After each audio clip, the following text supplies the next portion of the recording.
Good morning, कैसे हैं आप सब। तो मैं शारमिन आज आप लोगों को chapter our life supports air उसके बारे में आज उसका कुछ सॉल्यूशन करा दे रही हूँ। यानी कि उसके जो आपने चैप्टर पढ़ा था एटमॉस्फेयर के बारे में कि एटमॉस्फेयर के कितने लेयर्स होते हैं, एयर के बारे में पढ़ा, वाटर के बारे में पढ़ा, वाटर को कैसे प्यूरिफाई कर सकते हैं सेडिमेंटेशन से, डिकेंटेशन से, फिल्ट्रेशन से, इवोपरेशन से।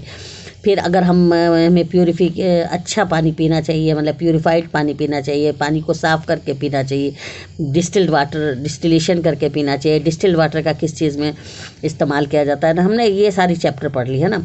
तो अभी ये वक्त आ गया है कि कुछ आप लोग उसका क्वेश्चन आंसर कर सके। तो यहाँ पर कुछ है टिक द करेक्ट आंसर, यानी कि 4 ऑप्शन दिया जा रहा है, आपको उसमें एक आंसर बताना है, ठीक है ना। तो आप लोग इसको अच्छे से ध्यान दीजिए। जैसे 4 ऑप्शन रहेगा, आपको एक सही बताना है। पहला क्वेश्चन है, this gas is present in air in the maximum percentage. ज़्यादा अमाउंट में कौन सा गैस हवा में प्रेजेंट रहता है, सही सही बताइए। ऑक्सीजन रहता है, कार्बन डाइऑक्साइड रहता है, नाइट्रोजन रहता है या आर्गन रहता है, बताओ कौन सा रहता है। सबसे ज़्यादा एयर में कौन सा प्रेजेंट रहता है गैस, तो इसका आंसर होगा नाइट्रोजन। 78% रहता है नाइट्रोजन, ठीक है। दूसरा ऑप्शन है, गौर से सुनिए, which of the following changes into cloud, rain, fog and snow. कौन सा चीज़ जो है वो क्लाउड में, रेन में, फॉग में और स्नो में बदल जाता है। आर्गन, वाटर वेपर, ऑक्सीजन या हाइड्रोजन, बताइए इसका आंसर बताइए। जो बच्चे ने पढ़ा होगा उनको कितनी बार मैंने बताया कि जब सन की हीट से गर्म होता है, जब सूरज निकलता है तो उससे गर्मी से क्या चीज़ भाप बनती है, वाटर वेपर, है ना। तो पानी जो है वो ऊपर उठती है और जाके वाटर वेपर बन जाती है, और यही वाटर वेपर जो है वो रेन में चेंज हो जाती है, क्लाउड्स में चेंज हो जाती है ना, और फिर फ्रॉग में और स्नो में, जैसे जैसे टेम्परेचर से वो गुजरती है। चलिए ये भी हो गया। Question number 3, this process is use to remove insoluble impurities from water.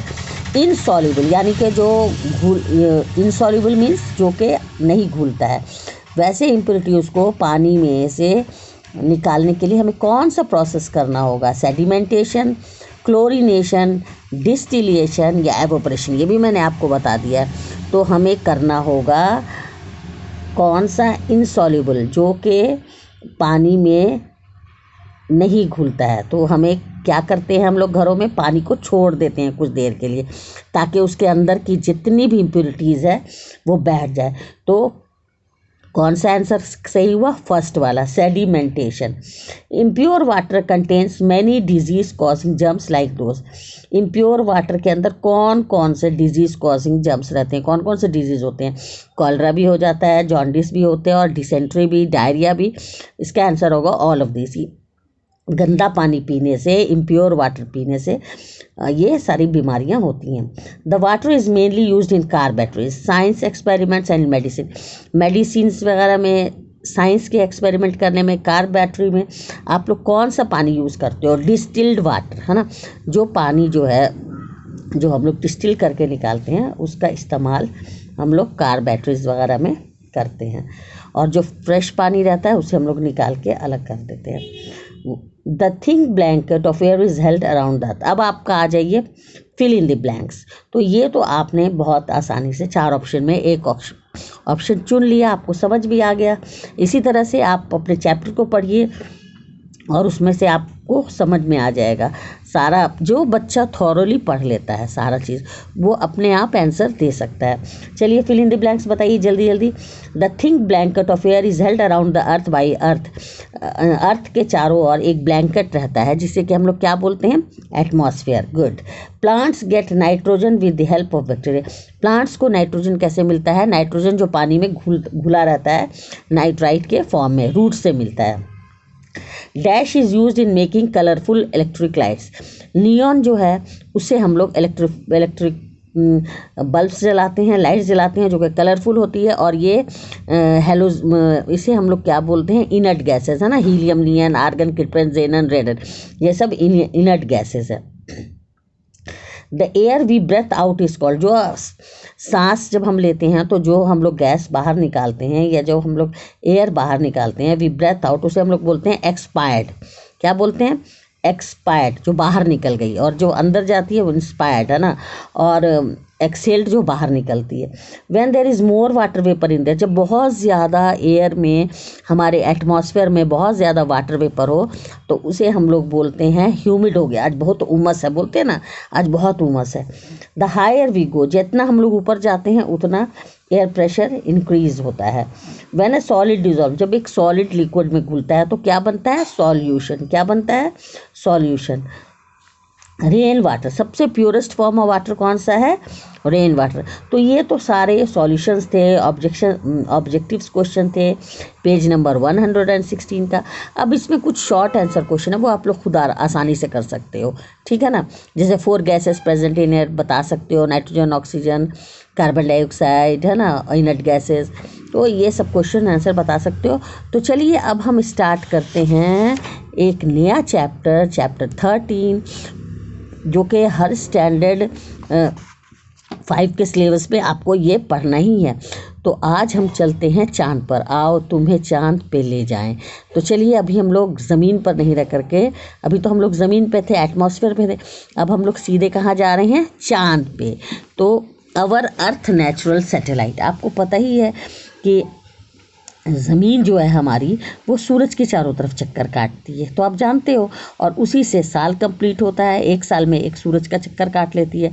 और ज़मीन के चारों तरफ भी कोई चक्कर काटता रहता है, जिसे हम लोग बोलते हैं मून। मून जो है वो नेचुरल खुदा का बनाया हुआ है, गॉड का बनाया हुआ है, गॉड।